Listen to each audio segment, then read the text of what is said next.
ISL से पहले भी इंडियन फुटबॉल में दो ऐसी लीग्स हैं जिन्हें टॉप डिवीज़न का दर्जा इंडिया में मिल चुका है। आई लीग के होने के बावजूद आज भी आईएसएल को क्यों शुरू किया गया? एआईएफएफ हैं, उनने रिलायंस और स्टार स्पोर्ट्स के साथ मिलकर 2014 में शुरू की आईएसएल। कई मार्की प्लेयर्स उस फर्स्ट सीजन में लाए गए थे, जैसे रोबर्टो कार्लोस, डेल पिएरो, और इसी के साथ जोरों शोरों से शुरुआत हुई इंडिया की सबसे बड़ी फुटबॉलिंग लीग की। नमस्कार दोस्तों, स्वागत है आपका एक और नई वीडियो के अंदर, जहां आज हम बात करने वाले हैं इंडियन सुपर लीग यानी कि आईएसएल की हिस्ट्री के बारे में और लीग के शुरू होने पर जो टारगेट्स आईएसएल ने लिए थे वो क्या पूरे हो रहे हैं आईएसएल में, कैसे चीज़ें चल रही हैं हमारी लीग में, कितनी डेवलपमेंट हो रही है और हम कितना पानी में हैं और कहाँ हम स्टैंड कर रहे हैं। दोस्तों, आज की वीडियो में हम इस सभी टॉपिक्स पे बात करेंगे। सो बिना किसी देरी के तो चलिए करते हैं वीडियो को स्टार्ट।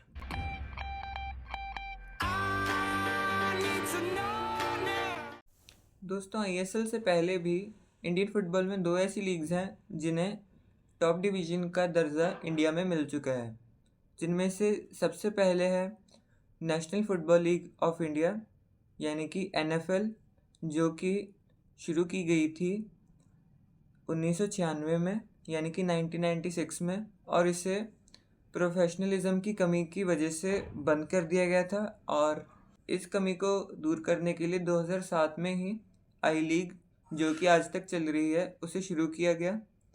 और आई लीग के होने के बावजूद आज भी आईएसएल को क्यों शुरू किया गया, तो बात कुछ इस तरह की है कि जो आई लीग थी वो लैग कर रही थी मार्केटिंग में। सो दोस्तों, इन सभी प्रॉब्लम्स की वजह से जो एआईएफएफ हैं, उनने रिलायंस और स्टार स्पोर्ट्स के साथ मिलकर 2014 में शुरू की आईएसएल यानी कि इंडियन सुपर लीग।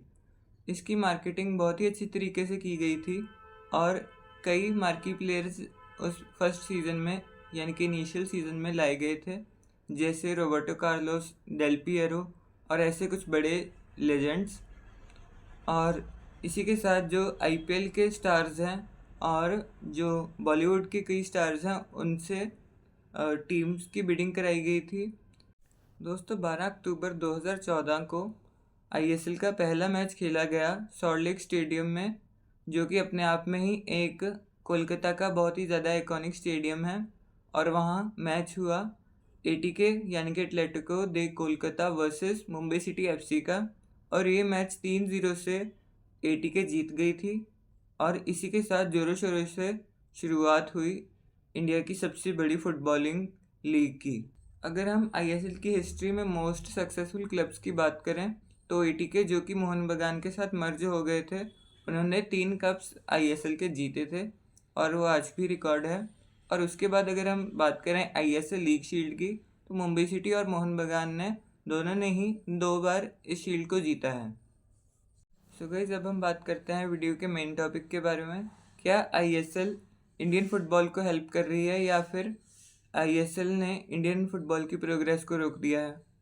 तो दोस्तों, अगर मैं बात करूँ एक लीग के जो सबसे ज़्यादा सबसे बड़े 3 जो एम्स होते हैं, जो सबसे बड़े 3 टारगेट होते हैं, उनमें से सबसे पहला होता है किसी भी स्पोर्ट को उस देश में राइज देना और उसको पॉपुलर करना, उसकी पॉपुलैरिटी को बढ़ाना। दूसरा एक होता है कि जो यंग टैलेंट है उन्हें एक प्लेटफॉर्म देना, ताकि जो हम अपने देश की नेशनल टीम है उसके लिए हम प्लेयर्स को ला सकें।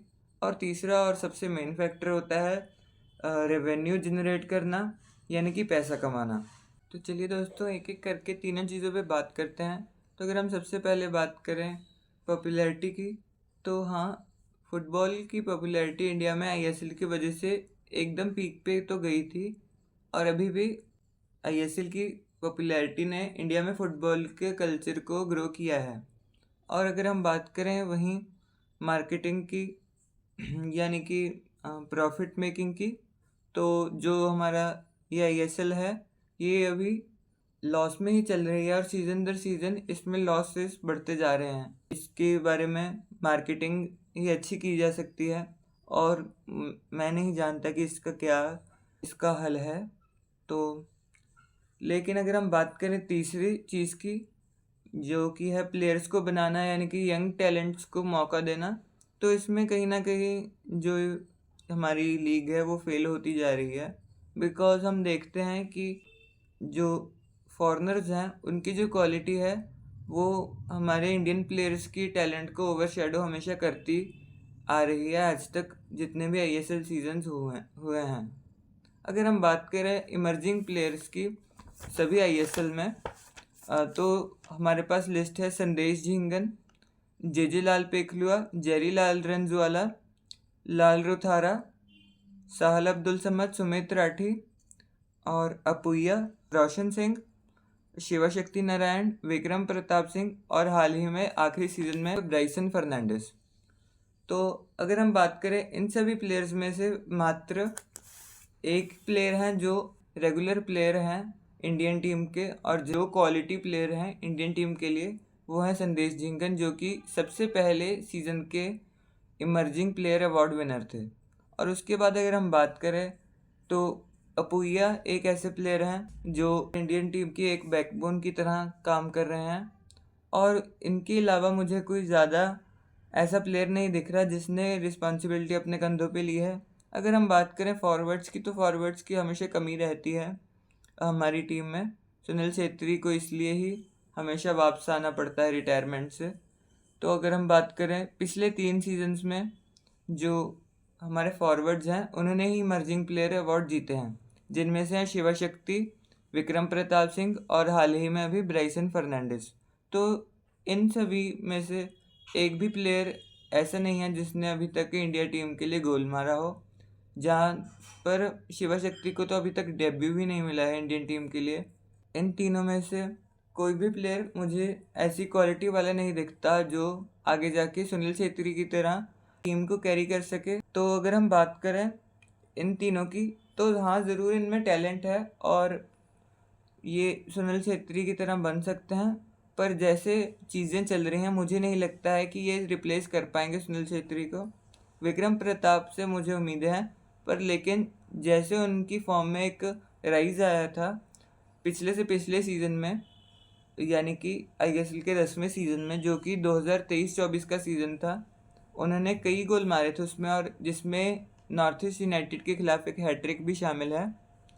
तो उस सीज़न के बाद जो पिछला सीज़न है उनमें उनकी फॉर्म बहुत ठंडी रही है। तो दोस्तों अगर हम बात करें इस चीज़ का हल क्या है, तो इस चीज़ का एकमात्र यही हल है कि आपको इंडियन प्लेयर्स को मौका देना चाहिए। जैसे कि हम देखते हैं हमेशा हर एक आईएसएल क्लब में सुनील छेत्री को छोड़ के कोई भी जो इंडियन स्ट्राइकर है वो नहीं खेलता है। हर एक आईएसएल क्लब के पास अपना एक फॉरेन स्ट्राइकर है। ऐसी बात भी नहीं है कि इंडिया के स्ट्राइकर क्लब्स के पास नहीं है, पर वो उन्हें गेम टाइम ही नहीं देते। सबसे बड़ा एग्जांपल है ईशान पंडिता, जिनको मैंने पिछले साल बिल्कुल भी नहीं देखा है। मुझे याद है कि पिछले से भी पिछले साल, यानी कि 10वां सीज़न था जो आईएसएल का, उसमें हमने देखा था उन्होंने बस एक मैच स्टार्ट किया था केरला ब्लास्टर्स के लिए। उसके बाद आज तक उन्होंने एक भी मैच स्टार्ट नहीं किया है। इसके बारे में ज़रूर सोचना चाहिए हमें। हम फैंस को प्रेशराइज करना चाहिए और मांग करनी चाहिए कि इंडियन स्ट्राइकर्स को गेम टाइम दिया जाए। तो यही थी हमारी वीडियो। अगर आपको अच्छी लगी हो तो लाइक सब्सक्राइब कर दीजिएगा और नीचे कमेंट कीजिएगा कि आपकी क्या राय है इसके बारे में। तो मैं मिलता हूँ आपको अगली वीडियो में, तब तक के लिए जय हिंद जय भारत।